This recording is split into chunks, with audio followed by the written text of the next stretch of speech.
Salam sejahtera dalam kasih Tuhan Yesus Kristus.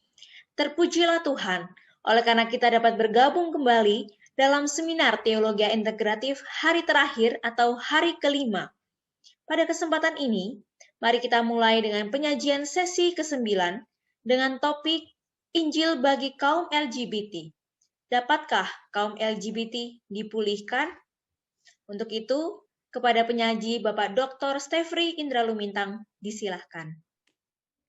Baik, selamat sore Bapak dan Ibu saudara sekalian. Terima kasih kepada pemandu acara.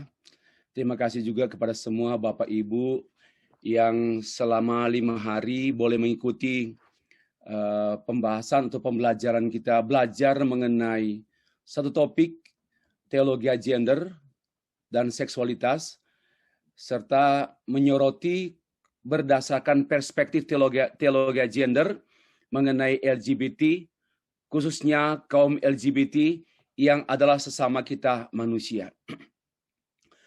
Mari kita membahas pada hari yang kelima ini, topik yang ke-9, yakni Injil bagi kaum LGBT, dan ada pertanyaan yang sifatnya umum, sekalipun saya sudah memiliki pegangan yang saya akan kemukakan berikut ini. Dapatkah kaum LGBT dipulihkan? Saya tidak menulis atau menyebut disembuhkan. Karena disembuhkan itu, ya kita langsung berpikir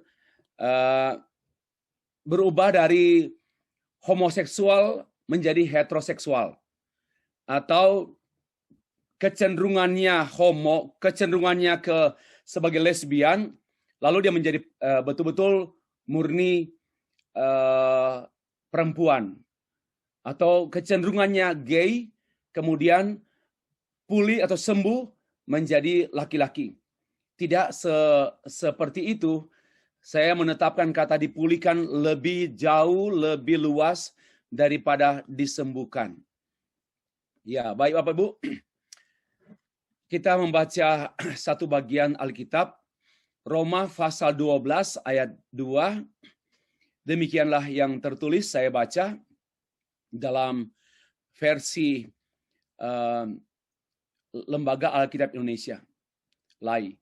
Janganlah kamu menjadi serupa dengan dunia ini, tetapi berubahlah oleh pembaharuan budimu, sehingga kamu dapat membedakan manakah kehendak Allah, apa yang baik, yang berkenan kepada Allah, dan yang sempurna.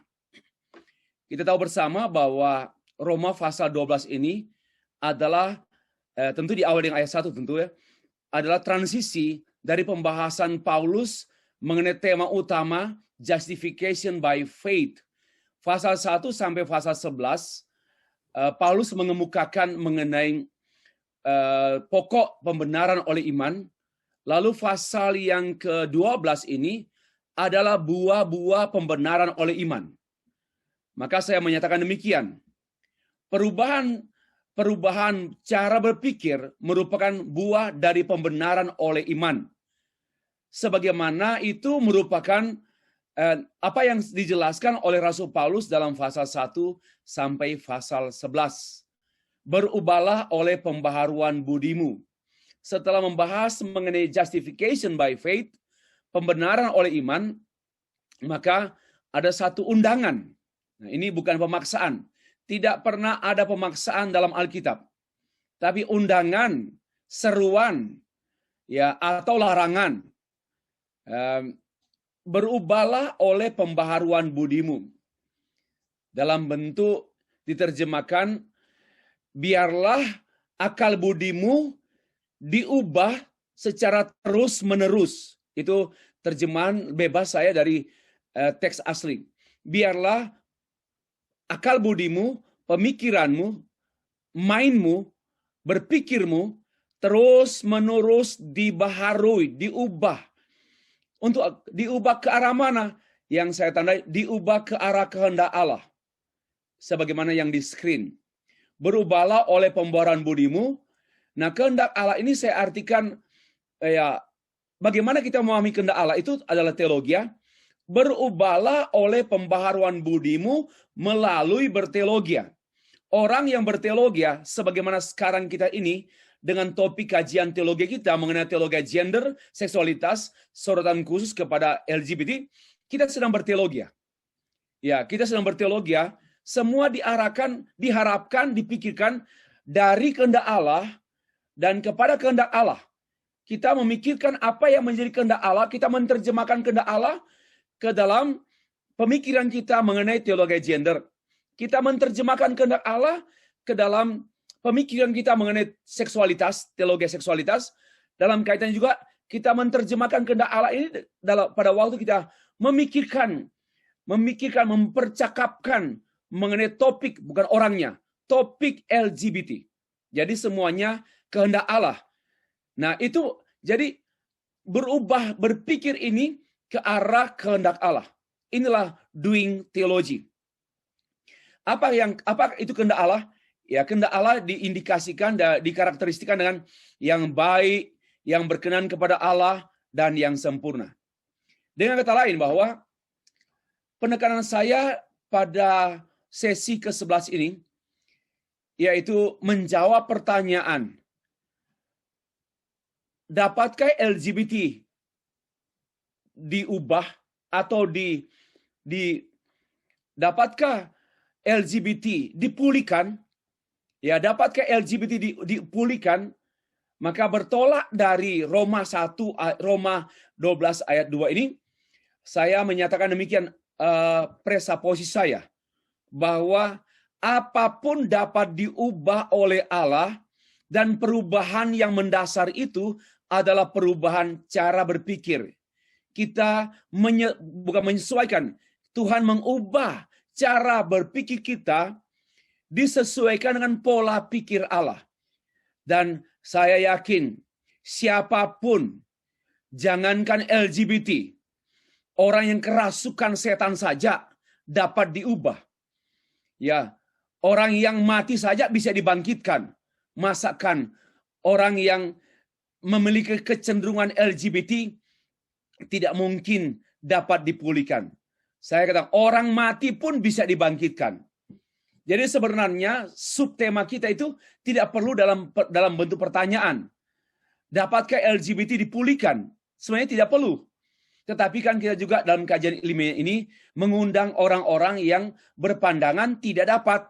Sehingga secara netral saya kemukakan, bukan kompromi ya, secara netral saya kemukakan bahwa dalam bentuk tanya, dapatkah atau apakah LGBT dapat dipulihkan? Jawaban saya, mutlak dapat dipulihkan. Hanya arti dipulihkan ini, saya mempunyai pengertian. Sama juga, jangan semata-mata kita tidak mengerti pengertian saya mengenai LGBT orientation dan LGBT perilaku. Harus tanya pada saya, apa sebenarnya arti Pak Stefri mengenai LGBT orientation dan LGBT behavior? Harus tanya, jangan menuduh-nuduh atau jangan meraba-raba. Harus tanya, ya. Harus lihat juga pembahasan menyeluruh mengenai. Nanti saya berikan contoh-contoh sebentar supaya makin lebih jelas. Memang itu mungkin keterbatasan saya menerangkan. Baik, Bapak Ibu. Kita lanjut. Jadi titik berangkat saya bukan soal disembuhkan, tetapi siapapun kita, yang mendasar itu adalah perubahan cara berpikir. Perubahan cara berpikir ini bertolak dari pola pikir Allah sebagaimana yang tertulis dalam Alkitab. Membahas mengenai Injil bagi kaum LGBT, secara khusus menjawab pertanyaan, apakah kaum LGBT dapat dipulihkan? Maka ini ada kontroversi. Ya, ada perbedaan pendapat satu dengan yang lain. Para ilmuwan, kita sudah tahu bersama, mereka berpendapat bahwa LGBT tidak mungkin dapat diubah. Apa artinya? Tidak mungkin dapat dikembalikan kepada heteroseksual. Itu hanya membuat kaum LGBT frustrasi.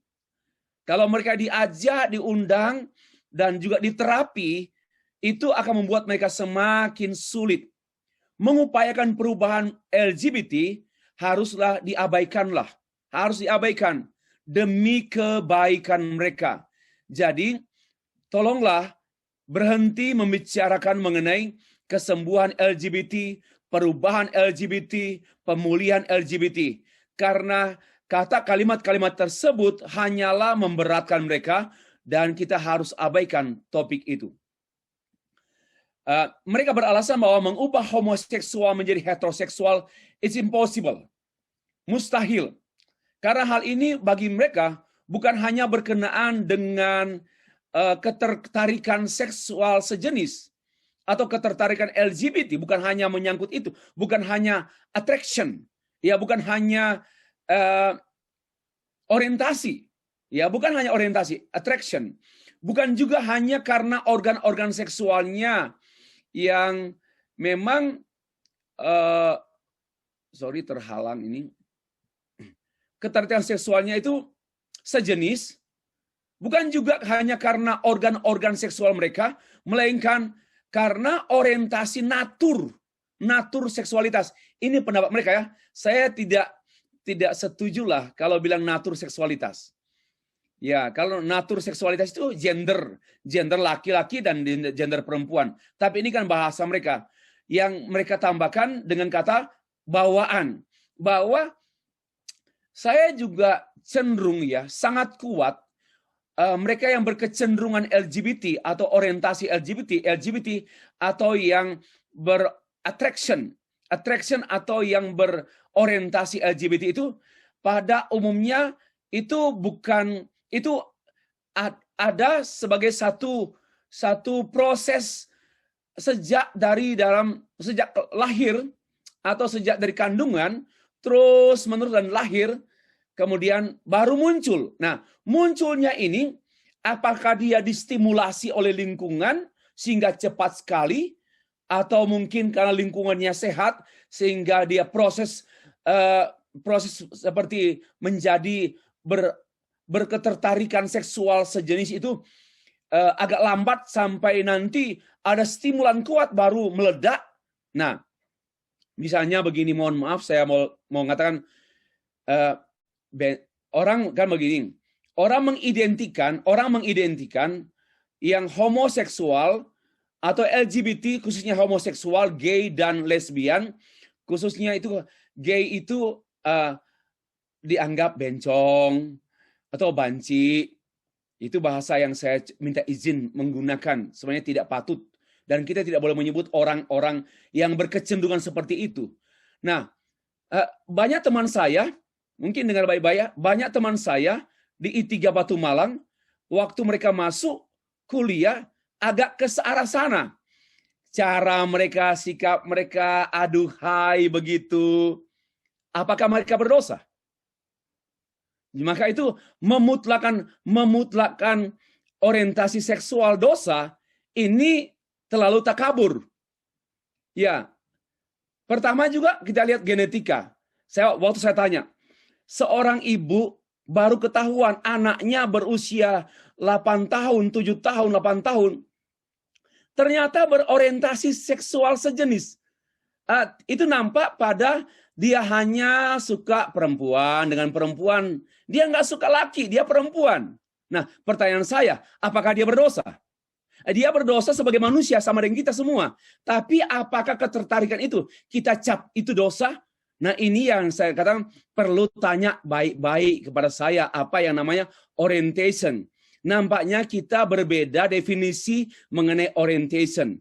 Jangan menghakimi orang kalau belum mengerti mengerti menyeluruh dan mengerti arti terminologi yang saya pakai. Ya, seperti itu. Jadi ya tolong jawab saya. Mereka yang ditemukan oleh mamanya itu loh. Oh, dia berdosa. Oh, dia baru ada kecenderungan begitu suka dengan, dan itu alamiah.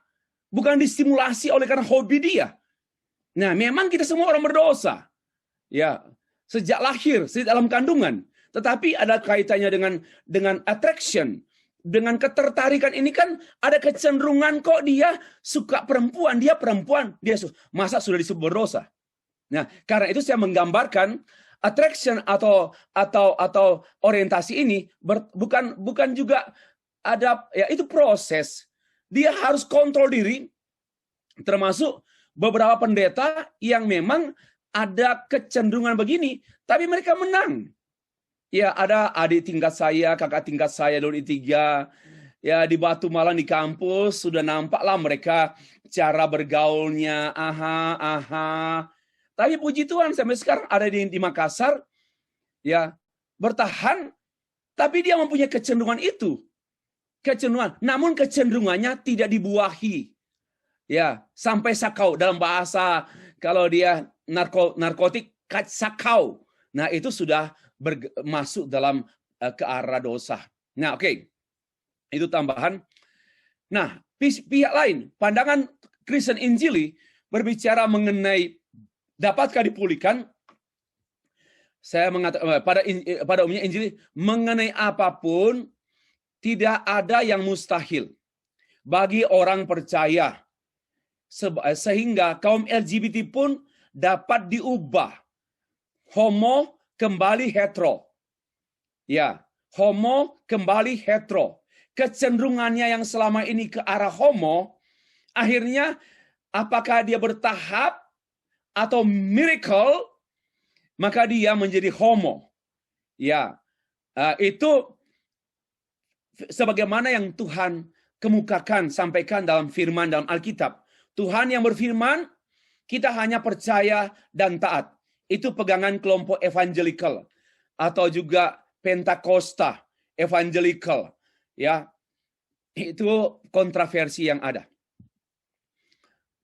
Nah, bagi yang tidak percaya adanya pemulihan kaum LGBT, karena mereka membicarakan sejumlah mitos, dan kita juga menganggap itu ada mitos lah, mitos mereka, ya, itu mitos mereka. Yang pertama, menurut mereka, mengubah homoseksual menjadi heteroseksual bukanlah satu keputusan etis. Ini pendapat para pendukung LGBT. Ini tidak etis. Kita memaksa orang. Nah, ini kebiasaan mereka menuduh kita memaksa. Ya, memaksa orang tidak etis. Mendesak orang atau mengajak orang yang memiliki kecenderungan homoseksual atau LGBT, kita menuntun dia berubah dengan segala bentuk proses menjadi heteroseksual. Menurut mereka, ini adalah tidak etis. Nah, jawaban saya bahwa namanya pelayanan, kita kan melayani. Maka melayani orang yang, apalagi orang tersebut datang kepada kita, lalu menyampaikan keluhannya. Tidak mungkin kita diam, tidak apa-apa, kamu di situ saja.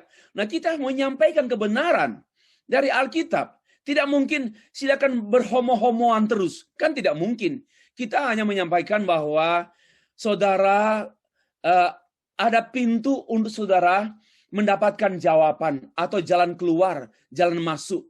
Silakan saudara bisa mengalami pertolongan Tuhan. Berubah dari homo menjadi hetero. Apa salahnya? Apa ini sesuatu yang tidak etis? Oh, namanya kita ditanya juga. Oh, namanya kita berperan sebagai pelayanan, sebagai pelayan. Dalam konteks pelayanan gereja, tidaklah mungkin kita tidak melayani dalam arah menolong orang sampai bukan hanya menolong orang dengan tahap pertama, tahap kedua, tapi harus tuntas, harus seutuhnya. Itulah tanggapan saya terhadap mitos tidak etis. Yang kedua, mengharapkan kaum LGBT berubah adalah sia-sia belaka. Sudah dicoba dan diusahakan. Ya, diusahakan. Mereka yang kami bantu dengan segala cara yang baik, dengan cara maksimal, ternyata memang tidak dapat berubah. Sudah sekian kali jatuh bangun dan mereka terus seperti itu. Mereka terus kembali kepada kubangan. Mereka selalu gagal, tetap kembali kepada keadaan mereka semula. Sulit. Jadi kalau mengharapkan ada pemulihan kaum LGBT itu sia-sia. Itulah pendapat mereka yang saya anggap mitos. Ya, kenapa? Saya sudah sebut tadi malam, melayani itu bukan instan. Bahkan seumur hidup. Pendapat saya tadi malam juga bahwa ada orang yang memang diubahkan secara total. Tapi ada orang yang memang Tuhan izinkan dia berubah dan bertahan. Tapi dia memikul salib seumur hidup dia karena kecenderungan tertarik dengan lawan, dengan sejenis itu tetap ada pada dia. Tetapi kuasa iman firman yang ada pada dia mengontrol dia sampai tidak berlanjut apalagi menjadi actual sin. Itu sangat mungkin. Ya. Nah, jadi bagi saya kita harus sabar menunggu. Bukan hanya menunggu, kita harus sabar mendampingi. Salah sabar menunggu. Tidak boleh pakai istilah menyebut sabar menunggu. Kita nggak boleh menunggu. Kita harus sabar mendampingi orang-orang saudara-saudara kita seperti ini. Ya, itu jawaban saya sekaligus ya. Lalu ada pendapat juga demikian dari kubu mereka, mengupayakan pemulihan kaum LGBT itu berbahaya. Kenapa? Sejumlah penelitian yang diadakan oleh kaum psikiatri bahwa mereka mengatakan bahwa semua terapi, yaitu sifatnya reparatif terapi dilakukan oleh para psikiater, tapi nggak ada buahnya, tidak berarti. Bahkan semakin membuat mereka frustasi, dan dari hasil penelitian banyak yang bunuh diri. Ya, ada yang bunuh diri oleh karena diupayakan untuk diterapi.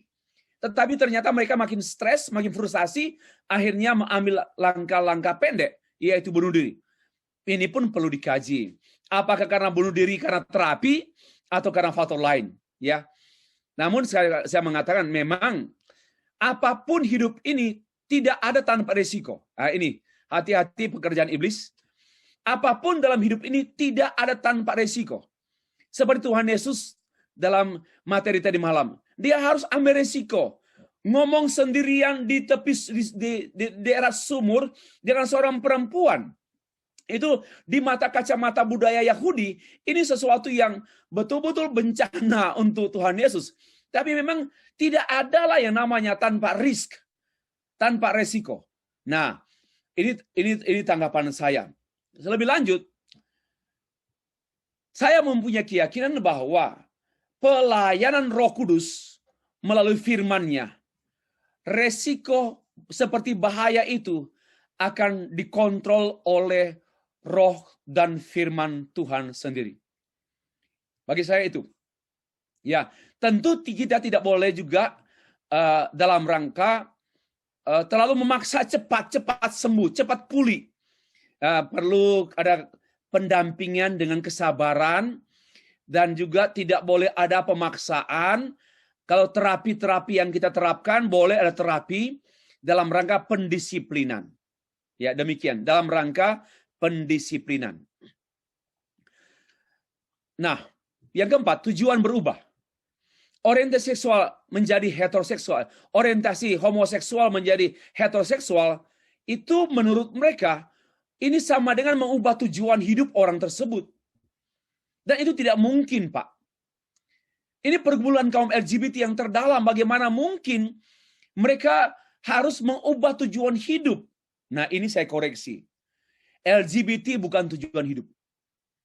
Tetapi kelompok pendukung LGBT menganggap itu seperti garis hidup. Itu seperti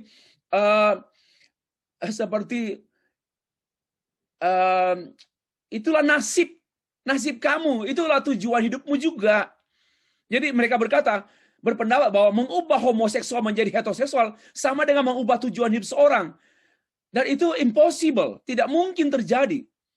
Tidak mungkin terjadi. Nah, disinilah yang perlu kita cermati. Saya langsung berikan tanggapan. LGBT bukan tujuan hidup. Terlalu membesar-besarkan LGBT. Ya, ini tanggapan saya. Sehingga ini tidak patut dianggap sebagai mitos yang menghambat orang berpikir possibility pemulihan. Yang kelima, ini adalah mitos saya, bahwa memang tanpa pertobatan, semua yang diusahakan oleh psikiater, terapi-terapi apapun adalah tidak akan mendasar. Ya, kecuali yang saya harapkan para psikiater Kristen Injili yang mempunyai keilmuan, ilmu berkenaan dengan profesinya sebagai psikiatri, tapi dia juga sebagai seorang psikiatri Kristen evangelical, maka dia boleh menempatkan apa yang Alkitab kemukakan, hal yang mendasar, yaitu pertobatan sebagai pintu perubahan, pertobatan sebagai pintu pemulihan. Karena bagi saya, tidak ada pemulihan tanpa pertobatan. Sekali lagi, tidak ada pemulihan tanpa pertobatan. Pertobatan adalah pintu untuk terjadi pemulihan. Kenapa? Karena masalah LGBT itu tidak berakar pada LGBT-nya, tapi pada dirinya yang adalah orang berdosa. Ya, orang itu mendasar. Maka dosa ini tidak kenal LGBT sebenarnya. Apakah dia LGBT atau non-LGBT atau orang yang tidak mempunyai kecenderungan kelainan. Pada intinya semua orang yang tidak percaya Tuhan Yesus adalah orang berdosa, itu poinnya. Pada hakikatnya orang yang tidak percaya Tuhan Yesus adalah orang berdosa. Maka jangan kita ditipu dengan apa yang nampak, misalnya dia pencuri, dia pesina, dia LGBT, dan dia dan sebagainya. Itu hanyalah permukaan yang nampak. Jangan ditipu dengan itu. Kita harus kembali kepada akarnya, yaitu penyelesaian akar masalah manusia, yaitu dosa. Dan itu yang perlu kita selesaikan dengan pertobatan dan pengampunan dosa. Baru ada penyelesaian selanjutnya apapun yang diharapkan. Nah, jalan keluar. Bapak Ibu, jalan keluar. Saya mengundang kita kembali kepada apa yang saya sebut dengan 3P. 3P, bahasa Indonesia 3P. Bahasa Malaysia 3P. Bukan 3G. Sekarang 4G. Itu handphone apalah. Nah, kembali pada yang namanya teologi gender and seksualitas. Karena itulah yang menjadi jawaban saya atas masalah apapun. Tidak hanya berkenaan dengan LGBT. Itu juga berkenaan dengan problem seksualitas suami istri.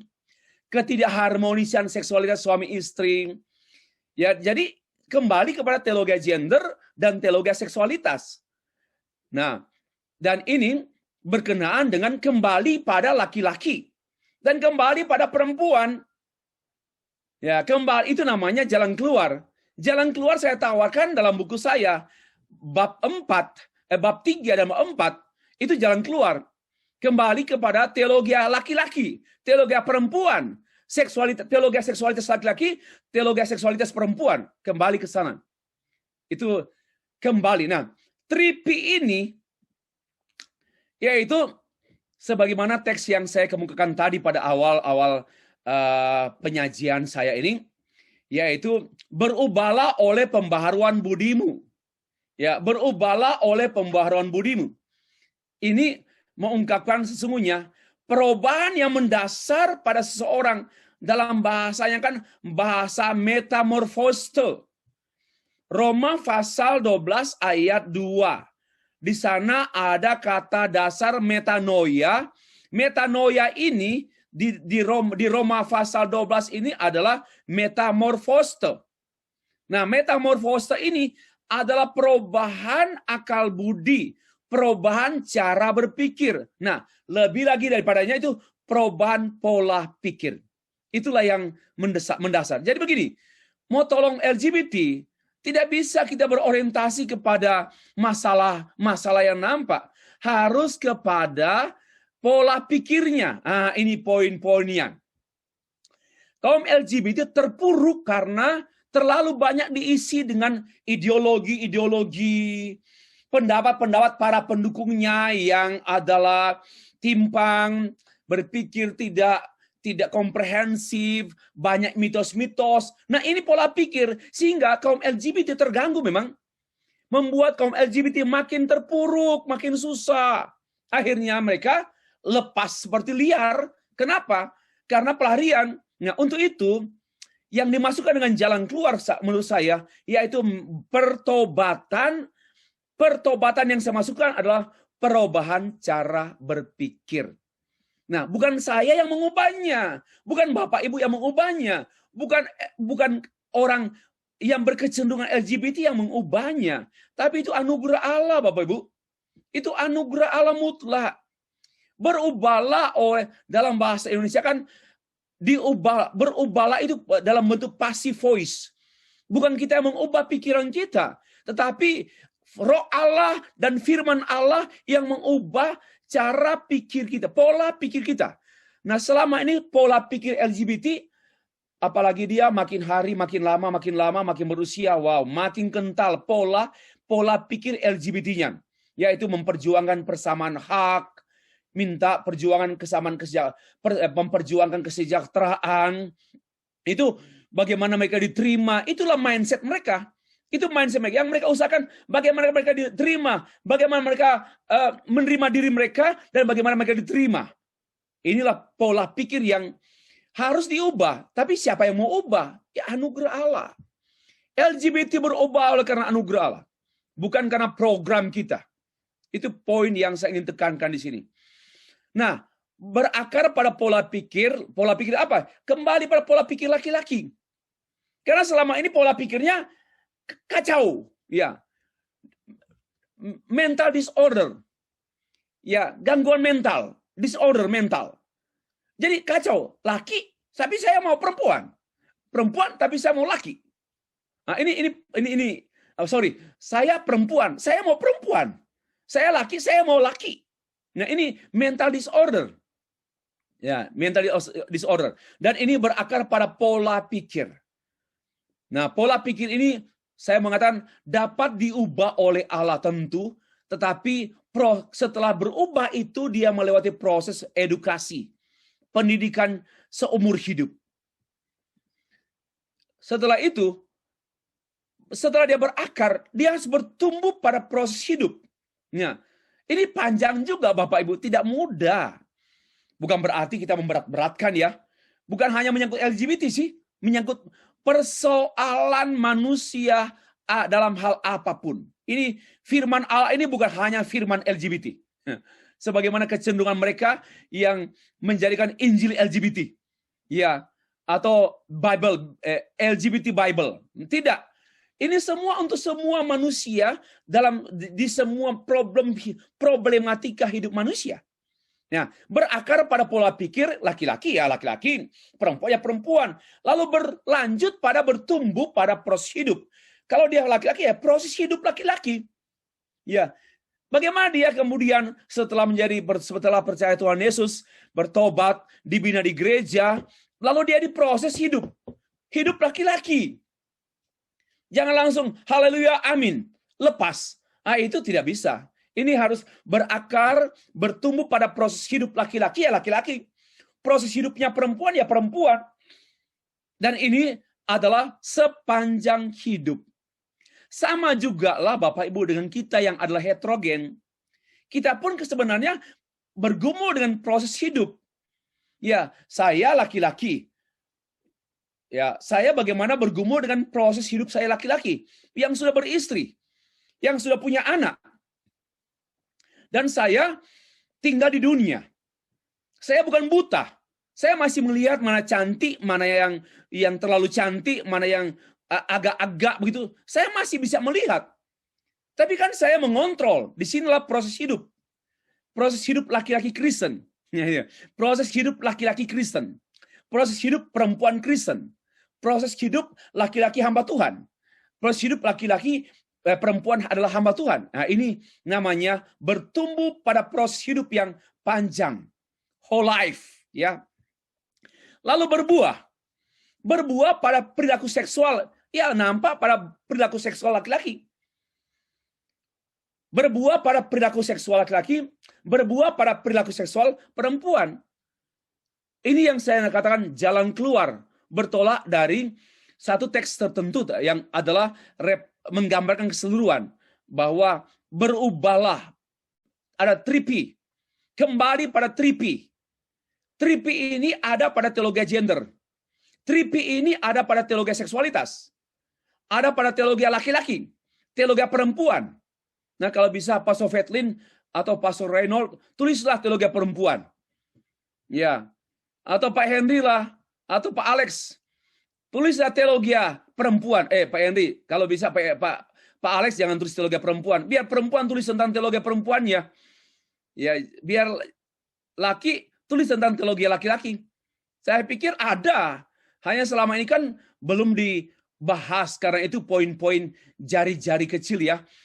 Saya banyak tema-tema besar yang belum dikaji tentu. Ya, oke. Ini jalan keluar. Mari kita perhatikan lebih lanjut. 3P.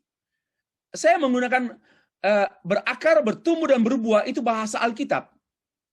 Ya, berakar, bertumbuh, berbuah. Berakar pada pola pikir, bertumbuh pada proses hidup, berbuah pada perilaku seksual.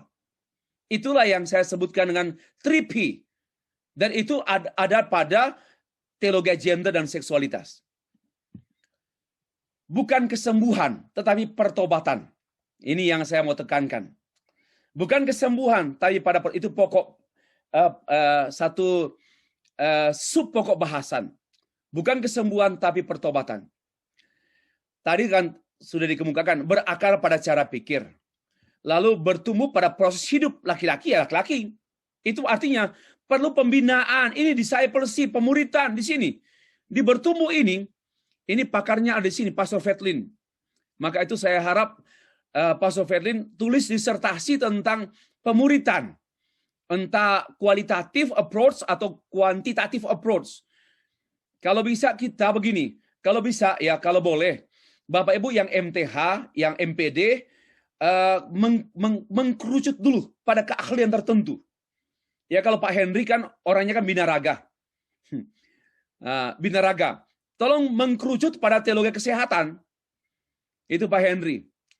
Ya, saya belum lihat sih badannya, tapi saya sudah lihat waktu pakai kaos. Wah, itu semua hampir nggak ada yang lurus, semua bengkok semua badannya itu. Berotot. Nah, sekarang Pak Henry tidak hanya berotot, berotak juga. Berotot dan berotak. Kenapa? Sedang menyelesaikan MTH. Oke. Ini my friends dari Malaysia. Oke. Jadi proses bertumbuh ini proses hidup. Nah, ini bisa di pemuritan. Di sini pemuritan. Ya, sorry. Sebenarnya menyeluruh entah dari berakar, bertumbuh, berbuah itu satu kesatuan. Ya, tidak bisa dipilah-pilah begitu. Maka itu jangan ada program. Saya mau buat program gereja berakar. Program gereja bertumbuh. Tidak bisa berdiri sendiri. Saya mau buat program gereja berbuah. Tidak bisa dibuat program. Satu kesatuan program, tetapi itu menyentuh 3 aspek ini. Pola pikir, cara pikir, proses hidup, dan perilaku hidup. Termasuk diantaranya perilaku seksual. Nah, pertanyaannya, apakah berkenaan dengan kesembuhan? Tidak. Bukanlah sesempit kesembuhan kaum LGBT, kesembuhan fisik dan atau psikis. Melainkan saya berpikir keutuhan pribadi. Ya, sesuai dengan gender. Ya, keutuhan pribadi itu pertobatan, gendernya. Ini keutuhan. Sehingga sekalipun ada yang tetap bergumul dengan orientasi seksual sejenisnya. Ya, tetap bergumul, tetapi orang itu hidup dalam kemenangan. Sama juga dengan Bapak Ibu yang lain. Saya punya pergumulan yang hanya saya dan istri yang tahu. Karena memang itu satu kekurangan saya. Gak ada orang sempurna kan? Hanya saya dan istri saya yang tahu.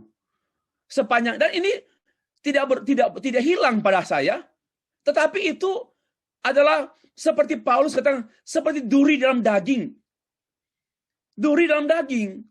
Jadi bagi saya pun, untuk Bapak Ibu yang berorientasi seksual sejenis, tahap awal yang sejak itu boleh jadi duri dalam daging dan bukan dosa.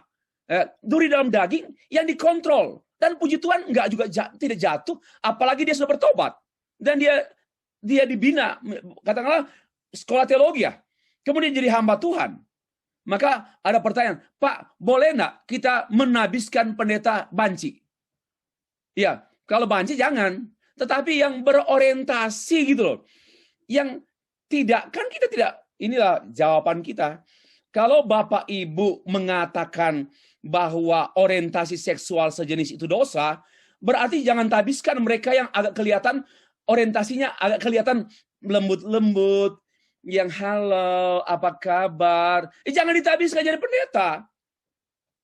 Tapi kenyataannya banyak loh Bapak Ibu. Kita menghakimi mereka dong. Kalau kita mengatakan semua yang orientasi itu dosa. Sedangkan banyak teman-teman kita yang akademisnya bagus, seorang penginjil lebih bagus daripada kita. Mereka bergumul dengan orientasi seksual sejenis, tetapi terkontrol selama hidup mereka. Karena mereka juga adalah hamba Tuhan. Dan yang mengontrol orientasi mereka yaitu Roh Kudus dan firman Allah dengan kedisiplinan rohani yang tinggi. Itulah, ya, jangan salah paham.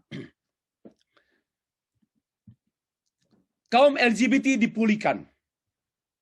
Ini seperti satu pernyataan kesimpulannya ke arah sana. Orang percaya yang berorientasi seksual LGBT dapat menguasai diri, juga dapat dipulihkan gendernya. Tidak ada perkara yang mustahil sekalipun orientasi LGBT adalah sejak lahir atau bawaan. Sekalipun tidak ada satupun contoh seorang LGBT dipulihkan oleh Tuhan dalam Alkitab, karena memang itu di luar agenda Allah. Tidak ditulis khusus di dalam Alkitab LGBT. Dan tidak ada contoh seorang LGBT di dalam Alkitab disembuhkan atau dipulihkan oleh Tuhan. Tidak ada contoh. Namun, kasus-kasus yang hampir mirip atau hampir sama beratnya secara manusia, secara beratnya dalam Alkitab, itu banyak kita temukan seperti perempuan mandul. Saya mau tanya, mana lebih banyak bergumul? Perempuan mandul atau LGBT? Tolong pikirkan. Maka itu, mari kita melihat di sini. Perempuan mandul atau bergumul dengan LGBT. Mari kita perhatikan teks selanjutnya. Sesungguhnya banyak contoh pemulihan seperti wanita mandul dalam Alkitab ya, dikemukakan. Oleh kuasa Allah mereka dapat dipulihkan, hidup berkemenangan. Dan akhirnya di antaranya yang mandul hamil dan melahirkan anak, di antaranya Sarah. Kejadian 16, Kejadian 17, Kejadian 21. Sarah memang mandul. Bapak Ibu tahu mandul itu bukan, ada mandul karena kecelakaan, ada mandul karena obat-obatan, ada mandul banyak banget. Tetapi ini Sarah mandul sejak lahir. Itu pintu anak ya impossible bagi dia. Apalagi bagi saya hanya LGBT yang ada kecenderungan sesama jenis kelamin. Bahkan sekalipun dia sudah hidup dalam dosa dengan pasangan-pasangannya bertukar-tukar, tidak ada yang mustahil. Yang mandul saja Tuhan bisa memberi anak kok. Tuhan bisa buat dia hamil dan melahirkan. Apalagi mereka yang LGBT perilaku. Ya, Tuhan bisa memulihkan dengan pintu pertama, pintu pertobatan. Hana mandul. Tapi kemudian Tuhan membuka kandungan dan Tuhan menutup kandungan. Masih ingat kisah istri Yakub. Tuhan membuka kandungan Rahel dan Tuhan menutup kandungan. Ia terlalu mudah bagi Tuhan. Nah ini Elizabeth dalam Lukas pasal 1 ayat 5 sampai 45. Yang si mandul itu, kalau Bapak Ibu sudah tahu si mandul itu bawaan sejak lahir. Beda ya. Oh, ada ibu yang mandul karena obat-obat. Maka dia nggak sebut si mandul. Tapi biasanya karena si mandul itu adalah orang yang mandul sejak lahir, bawaan. Nah, toh juga Tuhan menyatakan kuasanya. Bagi saya, mandul bawaan sejak lahir. Secara manusia, pertimbangan saya jauh lebih berat daripada seorang Kalau seorang LGBT yang berperilaku sampai mandi lumpur LGBT. Ini argumentasi saya. Jadi masih sangat mungkin. Masih banyak lagi referensi Alkitab yang membicarakan mengenai tindakan Allah melakukan hal-hal yang ajaib yang tidak mungkin namun menjadi nyata. Ya, tidak mungkin namun menjadi nyata. LGBT bukanlah hal yang didesain Allah. Ini poin juga. Ini poin. LGBT bukanlah rancangan Allah, bukan desain Allah. Ya karena itu dapat dipulihkan. Kalau LGBT itu memang diciptakan oleh Allah, nampaknya susah untuk berpikir bahwa LGBT diubah. Bagaimana Allah mengubah yang karyanya. Misalnya, tapi kan ingat, bahwa LGBT itu kan tidak dirancang oleh Allah. LGBT itu kan tidak dicipta, orang itu tidak diciptakan LGBT. Tidak dirancang. Nah, karena tidak dirancang oleh Allah, maka sangat mungkin Allah mengubahnya kembali pada kodratnya. Kalau Allah yang menciptakan dan merancang LGBT, maka sangatlah mungkin Bapak Ibu, sangatlah mungkin LGBT tidak mungkin dipulihkan. Oh enggak, karena Allahnya sudah mau begitu kok. Tapi karena LGBT bukanlah rancangan Allah, maka sangat mungkin Allah pulihkan. Ini poin yang saya ingin tekankan. Saya harap ini dihafal ya. Kalau teman-teman ketemu dengan para pecandu, pendukung LGBT, di sini letaknya. Karena mereka berpendapat demikian bahwa LGBT itu diciptakan oleh Allah. Segambar dengan Allah, kasih karunia Allah. Di sini letaknya. No. Allah hanya merancang laki-laki dan perempuan. Sedangkan yang kekurangan, yaitu apalagi sejak lahir, itu dampak dari kejatuhan dalam dosa. Oke. Pemulihan bukan hanya berkenaan dengan sakit penyakit, apalagi para pendukung LGBT tidak menyetujuinya. Ya, bukan penyakit, melainkan mengembalikan pada gender. Mengembalikan pada gender. Bukan tidak ada lesbian homoseksual ya yang menikah dengan seorang laki-laki dan hidup dalam rumah tangga dengan baik. Bukan tidak ada. Banyak. Namun tentunya diikuti dengan disiplin tinggi dan didampingi suaminya yang mengerti dan menjadi mentor bagi istrinya. Ini poin sekali. Khususnya terapi. Terapi itu suaminya. Ya, begitu sebaliknya. Kalau seorang gay homoseksual yang menikah dengan seorang perempuan, ya dia sudah bertobat, sudah berubah, dan Tuhan tolong sehingga dia menjadi ibu rumah suami yang bagus dan bertahan sampai akhir. Jangan buta terhadap kasus-kasus yang benar seperti ini. Soalnya saya nggak tahu, para pendukung LGBT hanya meneliti mereka-mereka yang tidak mau berubah. Cobalah para pendukung LGBT membuat penelitian terhadap orang-orang yang sudah berubah. Baru pendukungnya berubah pula. Tapi kalau menelitinya yang tidak berubah, ya tetap tidak berubah. Hasil penelitiannya tidak berubah. Marilah berubah Bapak Ibu teman-teman yang suka mendukung LGBT. Buatlah penelitian terhadap yang sudah berubah. Baru pikiran kita pun pasti berubah. Ya. Pembicaraan mengenai yang pantas dan bahkan pemulihan kaum LGBT hanya dapat dilakukan dengan pendekatan integratif. Yang diawali terlebih dahulu dengan pengalaman anugerah Allah yang mengaruniakan iman dan pertobatan. Dilanjutkan dengan kesadaran dan komitmen hidup sebagai murid Kristus. Beriman dan juga mendapat dukungan terapi, psikologi, sosiologis. Dan bahkan ilmu-ilmu lain yang bersesuaian dengan iman Kristen. Apa artinya? Saya juga tidak menutup pintu untuk bantuan-bantuan yang Allah kehendaki dari dunia di bidang-bidang yang lain. Sangat mungkin seperti terapi psikologis, ya, terapi psikologis sangat mungkin, terapi sosiologis sangat mungkin. Ada pengasingan, ada pendampingan, harus dalam grup-grup itu sosiologis, ya. Itu juga perlu diberi perhatian. Jadi ini utuh. Karena itu saya mengatakan bahwa ini namanya seminar teologi integratif. Maka jalan keluar kita pun harus dipahami, harus bertolak dan mengarah kepada integratif solution. Dan ini poin 8 ini adalah poin integratif. Oke. Nanti saya jabarkan lebih lanjut pada sesi yang ke-10, sesi yang terakhir. Perubahan bukan satu hal yang mustahil. Ya. Injil adalah kekuatan Allah yang menyelamatkan sepenuhnya. Bukan hanya berkenaan dengan keselamatan kekal di sana dan nanti, melainkan juga berkenaan dengan keselamatan pada masa kini dan di sini sekarang. Roma 1 ayat 16. Roma 1 ayat 16 tidak berbicara mengenai keselamatan eskatologi semata, keselamatan di future time, tetapi juga berbicara mengenai keselamatan presentis pada masa kini. Itulah keselamatan yang utuh. Kita tidak hanya melihat keselamatan itu hanya di seberang sana, di langit biru, tapi juga di sekarang ini pada masa kini, saat ini di sini. Itulah keselamatan, dan the gospel is the power of God. Injil kekuatan ini yang sudah hilang dalam gereja. Mari kita meyakini, mari kita beroleh anugerah Allah, meyakini kalimat ini bahwa Injil adalah kuasa Allah. Dan tidak ada yang tidak mungkin. Sekalipun apalagi hanya LGBT.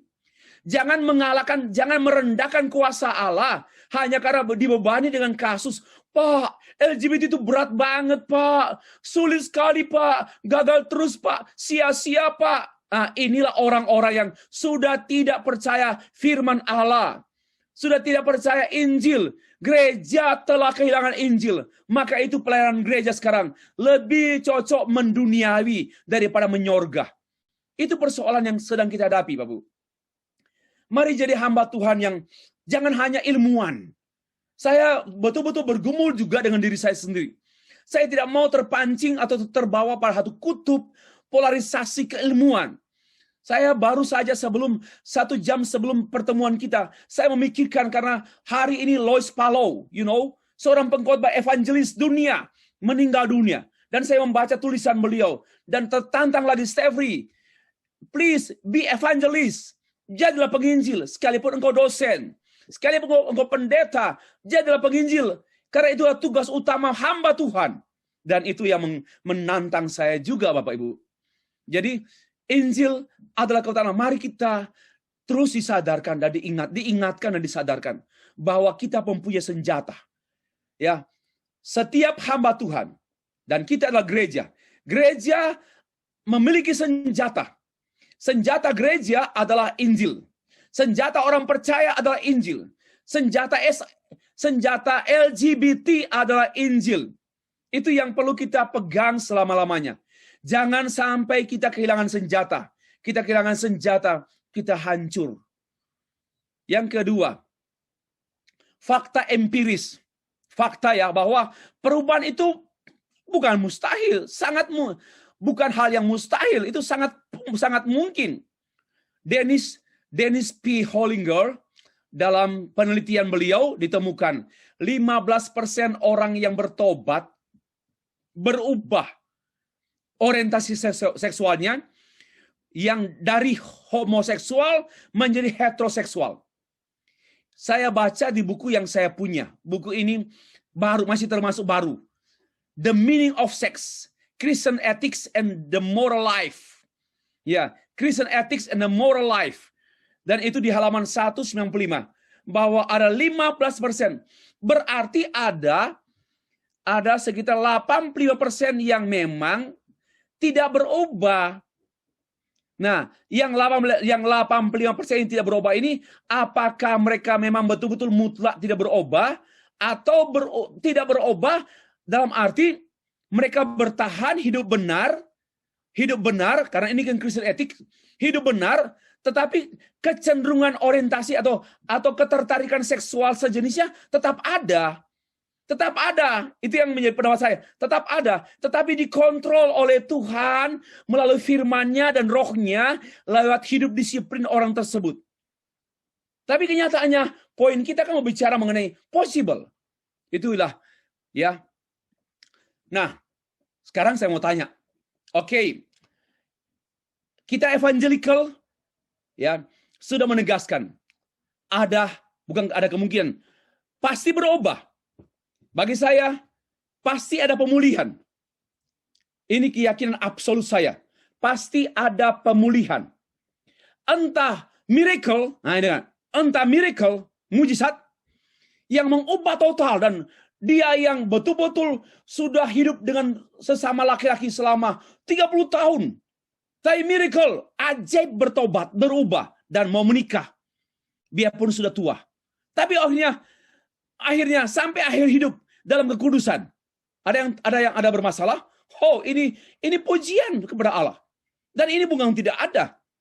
Nah, andai kata ada yang tidak berubah, tapi kemudian dia menikah juga dalam pergumulan yang berat, istrinya mendampingi dia dalam perjalanan hidup yang penuh dengan onak duri, dan mereka berkemenangan. Oke? Nah, sekarang saya mau tanya, hey para pendukung LGBT, what is your role? And what is your impact? What is your fruits? Apa buah-buah yang kau berikan pada LGBT? Ya, para pendukung LGBT membantu untuk menerima kaum LGBT. Dan yang kedua, perjuangan HAM. Itulah pekerjaan, itulah bantuan yang diberikan oleh para pendukung LGBT. Yaitu mereka mendukung supaya, hey LGBT, kita mendorong kalian menerima keadaan kalian sebagai kaum LGBT. Itu rahmat Allah, itu ciptaan Allah, itu gambar Allah, itu kebaikan, itu kasih Allah pada kamu. Terimalah dirimu sebagaimana adanya kamu sebagai seorang LGBT. Itulah pendapatnya pendukung itu. Banyak pendeta seperti itu. Yang kedua, mereka mengupayakan perjuangan HAM, kesetaraan hak. LGBT itu normal, mereka boleh menikah. Nah, inilah. Ya, ini. Nah, sekarang saya mau komentari. Sesungguhnya bantuan yang diberikan oleh para pendukung LGBT bukanlah solusi, melainkan membuat mereka semakin terpuruk, jatuh, dan hancur. Para pendukung kaum LGBT hanya menunjukkan solusi lumpur rawa kepada kaum LGBT. Karena mengizinkan dan mendukung, kamu harus terima bahwa kamu adalah seorang LGBT. Dan kamu terima apa adanya, kamu punya kecenderungan seksual dengan sesama laki-laki, ya monggo. Nah, yang pendeta pura-pura bilang begini, tetapi jangan sampai ya ke perilaku. Mana tahan? Kalau hanya ngomong begitu nggak ada solusi. Suruh, itu yang saya katakan. Diminta untuk melepaskan ikatan tali di kaki dan di tangan, tetapi masih tetap dalam penjara. Itulah cara pendukung LGBT yang bagi saya tidak manusiawi LGBT.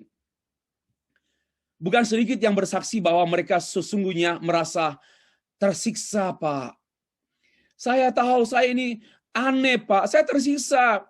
Semakin mereka berusaha untuk menerima keadaan mereka semakin tertekan, Bapak Ibu. Semakin mereka berusaha, okay, I know. I realize that I am LGBT, dan saya harus terima apa adanya. This is my destiny. This is my destiny. It's okay. I'm glad. Glad apa? Glad dipaksa-paksa. Ya. Tapi kemudian sebenarnya mereka juga di sisi lain, oh my goodness. Apa yang terjadi dengan diri saya? Mengapa saya begini? Mengapa saya nggak cocok? Mengapa? Ribuan pertanyaan yang tidak ada jawaban. Dan kedamaian yang mereka cari tidak pernah mereka jumpai.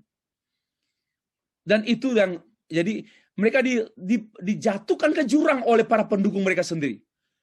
Menolong kaum LGBT menemukan jati diri mereka yang sesungguhnya hanyalah di dalam dan melalui iman kepada Yesus Kristus. Kenapa? Karena Yesus Kristus adalah jati diri orang percaya yang sesungguhnya. Without Christ, we have no jati diri. Ya, tanpa Kristus kita tidak punya jati diri. Jati diri orang manusia. Kenapa? Jati diri kita sudah berdosa. Dulu kita jati diri, yaitu Allah menciptakan manusia segambar dengan Allah. Jati diri kita adalah gambar Allah. Tapi berdosa, maka gambar Allah itu rusak. Dan Kristus adalah gambar Allah. Maka kita menerima Yesus, kita menerima gambar Allah lagi, dipulihkan. Ini namanya jati diri kita. Dan jati diri LGBT adalah Kristus. Setiap orang jati dirinya, orang percaya, jati dirinya adalah Kristus. Itulah imago Dei yang sempurna, yang hilang pada waktu manusia fell into sin dan dipulihkan oleh Kristus. So, di dalam Kristus Allah Bapa melihat kita, melihat jati diri kita, yaitu Christ in me, Christ in you. Itu penting sekali, itu jati diri. Hanya orang yang benar-benar memberitakan Yesus Kristus dengan upaya integratif kepada mereka yang betul-betul menolong LGBT dengan sebenarnya, dengan sesungguhnya. Yohanes pasal yang ini Yohanes pasal 8 ayat 36. Jadi apabila anak-anak itu memerdekakan kamu, kamu pun benar-benar merdeka. Ya, ini menyangkut status, Bu. Bukan menyangkut perilaku. Perilaku itu terlalu kecil, terlalu gampang. Tapi ini menyangkut status. Status di hadapan Allah. Kamu pendosa. Pendosa itu jauh lebih berat, absolut beratnya. Sedangkan LGBT beratlah. Tapi nggak seberat status pendosa. Dan ini diselesaikan oleh Tuhan Yesus. Jadi apabila anak manusia itu memerdekakan kamu, kamu pun benar-benar merdeka. Rasul Paulus pun menegaskan hal yang sama. Kamu telah dimerdekakan dari dosa dan menjadi hamba kebenaran. Jadi di luar Kristus adalah hamba keberdosaan. Di dalam Kristus adalah hamba kebenaran. Dan ini dapat dialami oleh setiap orang, termasuk oleh kaum LGBT. Kesimpulan.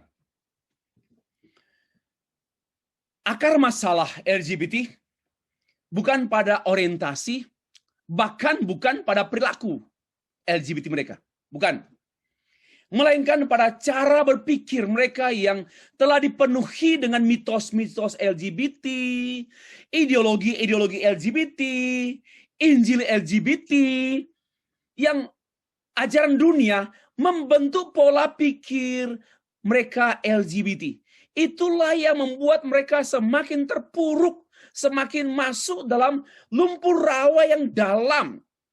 Jadi semua upaya orang membantu mereka hanya untuk mengizinkan mereka, oke, saya terima kamu apa adanya. Sebenarnya kita sedang mendorong dia masuk tenggelam ke dalam lumpur rawa ketidakberdayaan LGBT. Itu. Nah, ini akar masalah LGBT. Lalu akarnya. Nah, tadi ini akar masalah ya. I'm talking about the root of LGBT problem. Nah, sekarang akarnya LGBT. Ini orangnya. Tadi di atas itu masalahnya. Sekarang orangnya. Akar LGBT sama dengan semua orang yang tidak percaya. Tidak percaya adalah semua orang yang tidak percaya adalah tidak percaya Allah dalam Yesus Kristus. Inilah dosa sesungguhnya. Kita jangan ditipu. Ada sebutan dosa LGBT. Saya pikir perlu dipikir ulang. Dosa LGBT. Kita harus memahami mengenai natur manusia berdosa. Itu yang saya sebutkan dosa sesungguhnya. Sedangkan LGBT itu dapat menjadi dosa itu pada saat pola pikir ini sudah pola pikir kita diisi. Oh, kalau masih bayi, masih anak-anak ya. Masih anak-anak, belum diindoktrinir, belum dipenuhi dengan ideologi-ideologi LGBT. Ya, mereka masih polos, mereka cenderung kok mau bergaul sesama perempuan, mereka perempuan tapi mau bergaul sama perempuan. Nah, itu saya kategorikan masih tahap kecenderungan atau orientasi awal yang jangan katakan berdosa. Dan itu bisa berdosa kalau dibuahi. Sebagaimana ayat Alkitab yang saya bahas nanti, dan tadi malam saya sudah bahas, tapi sebentar saya akan terangkan. Mengenai apabila keinginanmu dibuahi, itu akan menjadi dosa. Itu tulisan Paulus. Yang terakhir, pemulihan LGBT, ya, karena itu. Ya, karena itu pemulihan LGBT, tapi saya mau bahasa Inggris ini. Pemulihan LGBT, karena itu, bukanlah sedangkal kesembuhan, bukan sedangkan ya. bukanlah sedangkal kesembuhan, melainkan perubahan cara berpikir, metamorfose kepada pola pikir Allah, telematoteo, Roma 12 ayat 2. Jadi itu namanya perubahan, karena itu cara berpikir orang-orang atau kaum LGBT adalah cara pikir yang dipenuhi dengan semua ideologi LGBT. Ya, Injil LGBT, Alkitab LGBT, budaya LGBT, kepemimpinan LGBT. Lalu membentuk pola pikir, dari cara pikir membentuk pola yang sudah baku bagi mereka. Maka mau ambil orang keluar dari LGBT, itu sulit karena sudah dipola dalam penjara pola LGBT. Nah, itu anugerah Allah yang dapat membuat mereka dimerdekakan. Sehingga mereka menerima pola pikir Allah, metamorfose kepada pola pikir Allah, telematoteo. Roma 12 ayat 2. Demikianlah Bapak Ibu. Saya kembalikan kepada yang memimpin acara. Terima kasih.